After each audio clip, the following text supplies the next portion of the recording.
The Foundation hurtles into conflict with the decadent, decrepit First Empire. In this struggle for power amid the chaos of the stars, man stands at the threshold of a new, enlightened life, which could easily be put aside for the old forces of barbarism. Hello and welcome to Liam's Lyceum. I'm your host Liam, aka Hempar, and today we're doing a spoiler-free review of Isaac Asimov's Foundation and Empire.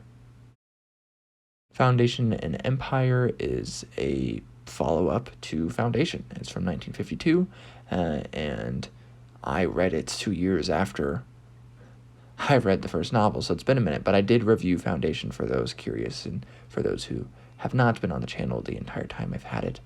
Yes, I do have a review for Foundation. The Foundation has become the religious center of the galaxy and is the second most powerful political entity beside what remains of the old Empire.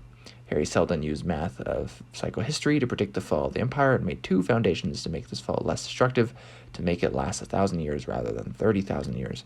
We are 200 years into this 1,000-year period, this dark age.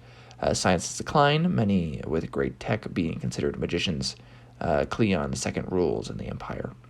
Much of this story is told through men sitting around and talking. The scope of action and time frame makes this an obvious way to tell the story, but it is not exactly gripping. It's more telling than showing just an intradiegetic way, which is better than an extradiegetic way, I guess. It's divided into parts like the first book. This one gives us more ideas of the second foundation, the overall relations between polities, and the general. The first part, Cleon II, is similar to Justinian and is obviously named for the Greek tyrant. Of course, the whole series is inspired by the fall of Rome. The Mule is part 2 and actually won a Retro Hugo, as far as I'm aware. It takes place 100 years later, and the fall of the Empire has obviously progressed, so you really couldn't call it an empire at this point.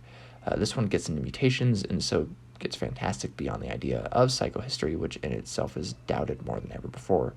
I feel like the characters come and go so swiftly and have generally a similar personality, there's not much reason to mention them here.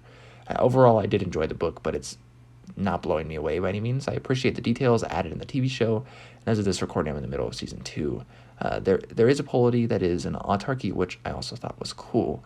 It's interesting that there's a few things here that remind me of Fritz Leiber stuff, essentially, right? You have specifically this sitting in a room and talking. It reminds me of the Hugo Award-winning novel, The Big Time, by Fritz Leiber, which is much better sitting in a room and talking because Leiber actually knows how stories work and how stage plays work, for that matter. Another similarity is actually this technology as religion, which you also get in the earlier novel, I should mention, of Gathered Darkness, also by Fritz Leiber, and it's done much better there. Again, Fritz Leiber tells a good story. I'm not super convinced Asimov is that great at telling stories yet. This is only the second thing I've reviewed of his on this channel. I believe it's the 3rd book I've read by him. I think the next one I'll read will probably be The End of Eternity, but it might be Second Foundation. We shall see. Overall, not terrible 1950s sci-fi. Asimov is known for a reason, though.